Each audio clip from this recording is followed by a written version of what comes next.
Hi అండి. స్వామివారికి కొత్త హుండీ తీసుకుందామని ఇలా నేను బయటకైతే వచ్చాననమాట. చిన్న అంగడండి. మేము ఇంతకుముందు పెట్టుకున్న హుండీ కూడా నేను ఇక్కడే తీసుకున్నాను. రెగ్యులర్‌గా నేను దీపాలు అవి హుండీలు ఇక్కడే తీసుకుంటూ ఉంటాననమాట పూజ కోసము. కార్తీక మాసము ఆ టైంలో అయితే మనకింకా కొత్త కొత్తవైతే దొరుకుతాయండి. ఇక్కడ ఆమె తీసుకొస్తుందనమాట మనం చెప్తే. ముందు పెట్టుకున్న హుండీ కంటే ఇది కొంచెం పెద్ద సైజ్ అండి. ఇది 150 రూపీస్ చెప్పాడండి. మేము పెట్టుకున్న హుండీ అది ఆ టైప్ ఆ అబ్బాయి చూపిస్తున్నాడు కదా! ఆ హుండీ అనమాట. అది 110 రూపీస్ చెప్పాడనమాట. అవి పెద్ద హుండీ కదా! 150 రూపీస్ ఎందుకు 120, 130కి ఇవ్వు అంటే 10, 20 రూపాయల దగ్గర ఎందుకు బేరమాడతావులే స్వామికి పెట్టేది అని అన్నారు మా ఆయన.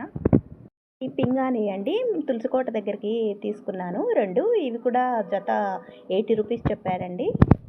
ఇవి కూడా 2 దీపాలైతే తీసుకున్నానమాట. ఇంటికొచ్చేసి హుండీనైతే ఇలా తలకిందులుగా చేసి రివర్స్లో కడుగుతున్నాను షింకు దగ్గర. ఎందుకంటే ఎక్కడెక్కడి నుంచో వచ్చి ఉంటాయి కదా మనకు పూజ కోసం, కాబట్టి నేను శుభ్రంగా కడిగి తుడిచేశాను. రోజు మంచి రోజు కదండి, శనివారము, పైగా సప్తమి వచ్చిందనేసి నేనైతే ఈ హుండీ తీసుకొచ్చుకున్నాను ఇంటికి. డిసెంబర్ 30వ తేదీ ముక్కోటి ఏకాదశి కదండి. ఆ రోజు హుండీని స్వామి దగ్గర పెట్టి గంధంతో నేను గోవిందనామాలు అలంకరించి పెట్టేస్తాను పూజలో.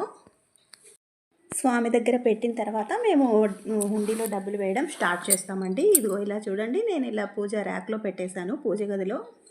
పూజ గదిలో ర్యాక్ చాలా చిన్నదండి, పడుతుందో లేదో అనుకున్నాను. చాలా ఎత్తుందనమాట, అందుకనేసి ఇలా సర్దేశాను. పండుగ రోజు తీసి మళ్ళీ పెడతాను.